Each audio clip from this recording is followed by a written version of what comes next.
Ahle Hadith on Deobandi, Zubair Ali Zai, one of the Mujaddid of Ahle Hadith, he says there's 10 reasons Deobandis are not Ahlul Sunnah. They're outside the fold of Islam. He gives 10 reasons they deny Allah, they blaspheme Allah, His Messenger, they mock the Sahaba, they do shirk and kufr, they blindly follow their ulama, they give them a high sense, they deny Quran Sunnah, and they love the British, and they believe in Wahdatul Wujud, and then there are a sect which appeared in the time of the British. We know what he's trying to say. And number 9, he says they love Hindus, and number 10, he says they deny Khatm-e-Nubuwwat. And in his other book, he says they robbed Khatm-e-Nubuwwat. So are Muslims united in their understanding of the concept of Khatamiyat, of the seal of prophethood?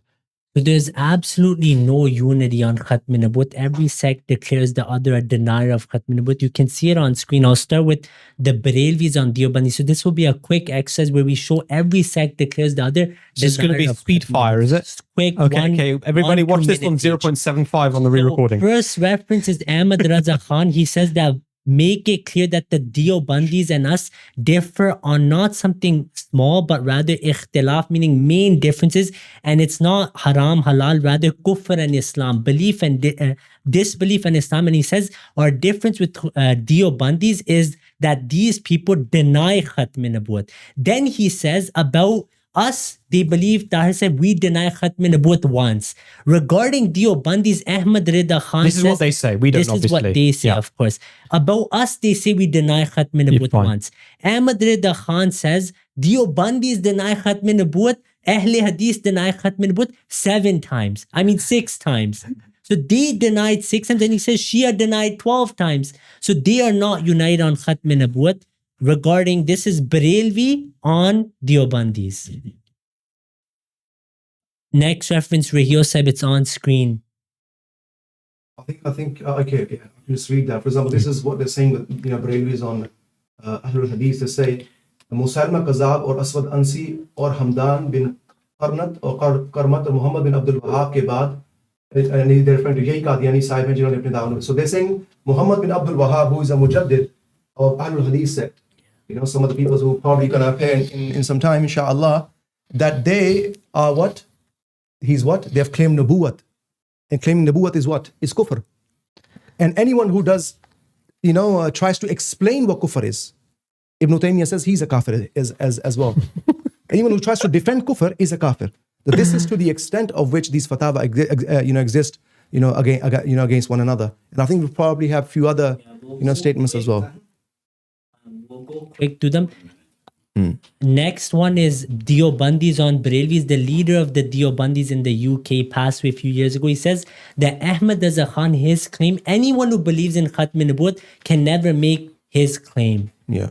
Then Deobandi on Ahle Hadith, Ilyas Gumin says to believe in Khatm-e-Nubuwwat, you have to believe in the Khatm-e-Nubuwwat of Qasim-e-Nanotwi, which is kufr according to Barelvi and Ahlul Hadith. Then Ahle Hadith on Deobandi, Zubair Ali Zai, one of the Mujaddid of Ahle Hadith, he says there's 10 reasons Deobandis are not Ahlul Sunnah. They're outside the fold of Islam. He gives 10 reasons they deny Allah, they blaspheme Allah, His Messenger, they mock the Sahaba, they do shirk and kufr, they blindly follow their ulama, they give them a high sense, they deny Quran Sunnah, and they love the British, and they believe in Wahdatul Wujud. And then there are a sect which appeared in the time of the British. We know what he's trying to say. And number 9, he says they love Hindus. And number 10, he says they deny Khatm-e-Nubuwwat. And in his other book, he says they robbed Khatm-e-Nubuwwat. So this is their unity. And I think we should go to Ibrahim Sahib on Muqallideen. Yeah, Taisa, because I was listening to Razi, and I thought I'm from Morocco, the Arab world. We don't have so many sects, you see? Just 1, 2, 3 sects. But what you hear here in Pakistan, it's very well known. As we go to India, Pakistan, in Arab, they're shocked. There's a country of millions of sects there. You hear Deobandis, Bralvis, etc. That's what I want to say. No, what's تفهيمات إلهية. From Shawariullah al-Dahlawi. I will just read it. But also, I must say, Ibrahim Sahib, a lot of the great saints of Islam have also come from the South Asian. MashaAllah, I mentioned Shawariullah al-Dahlawi, MashaAllah. Thank you, Jazakallah. At the same time, we have to say that thousands of sects are there as well. And your population is big as well. Oh, that's what limited Allah. The Shawariullah in Tafhimat Ilahiyya, he speaks about Muqallideen, how the people are so such now that they only imitate and follow without even thinking, without doing anything. For example, and today you see the common people, he says, in every region, restricting themselves. I think you show it, maybe? It's on screen. Okay, they're restricting themselves to one of the madhahib of the later scholars. They regard a person leaving their madhab, even in a single issue, as if he has left the religion, as though the relevant person who put people outside Islam is a prophet and had been sent to them, and obedience to him is made obligatory. But the early generations, and this is beautifully, if I have it here in Arabic, but the early, I cannot see it well there, but the early generation of the Ummah before the 4th century were not bound to any single madhab. This is very deep. They were not bound like us, even in whether you go to Libya, Morocco, Egypt, you see the same thing. Because my sheikh said it, he has to be right. That's what Allah says. We are ascribing to them godhead about the Bani Israel, get their rabbis. Yes. You see? Allah said, I'm telling you, for the Al-Fadl al-Mubin في المسلسل من حديث النبي, we find Shawilullah saying, for example, about Shia. I asked the Prophet Muhammad about Shia. You see, I asked Muhammad about Shia. You know, Shawilullah says in a vision, he speaks to Allah, speaks to Muhammad. So it was revealed to him. Revealed.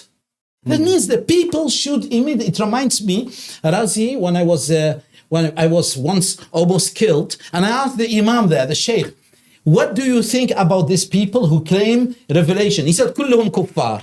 They're all kuffar. Whether it's Ibn Arabi, whether it's Sahrawardi, whether it's Shawaliullah, all of them. Last, it was revealed to him that their sect is false. The falsehood of their sect is known from their use of the word Imam.